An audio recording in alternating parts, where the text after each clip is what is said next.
না কেন,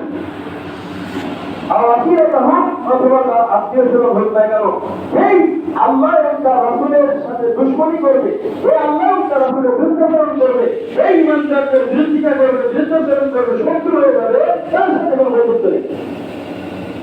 সে যদিও আপনার পিতা হোক, দাদা হোক, শ্বশুর হোক না কেন, যাই হোক না কেন, আবার সে আপনার ভাই হোক না কেন, সে আপনার বন্ধু হোক না কেন, আত্মীয় স্বজন হোক না কেন, যাই হোক না কেন, সন্তান, ছেলে মেয়ে, নাতি নাতনি, যাই হোক না কেন, তাদের সাথে আপনার ভালো বন্ধুত্ব, এই সম্পর্ক থাকবে না। আমি নিষেধ করেছেন সূরা মুজাদালা 22 আজকে বিভিন্ন মাধ্যমে আমরা দেখতে পাচ্ছি যে আমাদের প্রতিবেশী দেশই আমাদের সাথে শত্রুতা করতেছে, তাদের সাথে তো আমাদের ইমানের যে বিরোধিতা রয়েছে সেটা তো রয়েছে, কিন্তু দেশকে আমরা না, যারা আমাদের সাথে শত্রুতা করছে, আমাদের আপনি জানেন আমাদের দেশের চেয়ে ইন্ডিয়াতে মুসলিম বেশি, আমাদের 18 কোটি 25 কোটি প্রায়। তো আমরা আমাদের শত্রু যারা, তাদের সাথে আমরা শত্রুতা করবো ইমানের কারণে। যারা আমাদের সাথে শত্রুতা করতেছে, এই শত্রুতা হলো ইমানের শত্রুতা, আগে থেকে চলে আসা শত্রুতা। আমরা তাদের সাথে সেইভাবেই শত্রুতা করবো, সেইভাবেই তাদের আমরা প্রতিবাদ জানাবো।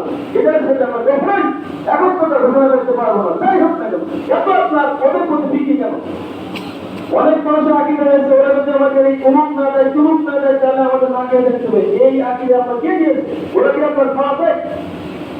আপনার খাবার আল্লাহর উপর থেকে বাতিল হয়েছে। আপনি 1 বছরের খাবার মজুদ করলেন, আজকে যদি আল্লাহ আপনাকে অসুস্থ করে হাসপাতালে ভর্তি করে আপনার এই খাবার খাওয়াবে, এই আকিদা কেন? কে আপনাকে খাওয়াবে না খাওয়াবে? আপনি সিদ্ধান্ত নেওয়ার কি? এই সিদ্ধান্ত নেওয়া আপনার উপর আলাদা। রাসূল সাল্লাল্লাহু আলাইহি ওয়াসাল্লাম তিনি বলছেন, আল্লাহ বলেছেন, রাসূল বলছেন, তাদের সাথে সম্পর্ক থাকতে হবে না, কোনো ইমানদার মানুষ পাবেন না। আপনি মাথা মোটা হয়ে বসে রয়েছেন, দেশের নেতৃত্ব দিবেন, সেই হোক না কেন, আপনি বলবেন যে অমুকের সাথে সুসম্পর্ক রাখতে হবে, অমুক আমার প্রতিবেশী দেশ, অমুক তমুক কি সরে যায়, অমুক তমুক আপনি আপনি সরে যান, আরো বলবেন কোন সেখানে বলবে কোন ধরনের কোন এই মানের সাথে তাদের শত্রুতার ব্যাপারে আমাদের কোনো আপোষ নেই। আমার দেওয়া যে কমিউনিটি আছে আল্লাহ আপনাকে খাওয়াবেন।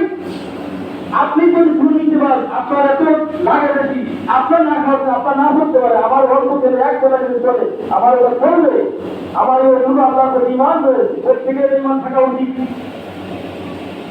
শত্রু দেশে শত্রুই, ইমানের শত্রু, ইমানের শত্রু, দুশ্মন সে দুশ্মন। এটাই আমাদের আকিদা, এটাই আমাদের বিশ্বাস, এটাই আমাদের ইমান। কেউ আমাদের খাওয়াতে পারে, কারোর সেই ক্ষমতা নেই। আমার যদি আল্লাহ রিজিক না দেয়, খাওয়া বন্ধ করে দেয়, কত মানুষের আছে তার অভাব নাই খাবারের, কিন্তু আল্লাহ তার খাবার তৌফিক দেয় না। এর খাওয়াবে কে? এর খাওয়াবে কে? খাওয়াবে বলেন?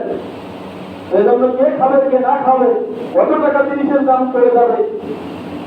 গরু বন্ধ করে দিলে এক সময় 700 টাকার 500 টাকার গরু, 700 টাকার 750 টাকা 800 টাকা, তাও তো মানুষ না খেয়ে মরে নাই, খাচ্ছে তো।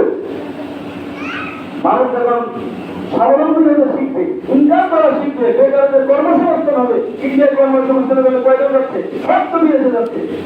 সরকারের কাছে মারা যাচ্ছে, আপনি তাদের কি করে আপনার টাকা তৈরি হয়।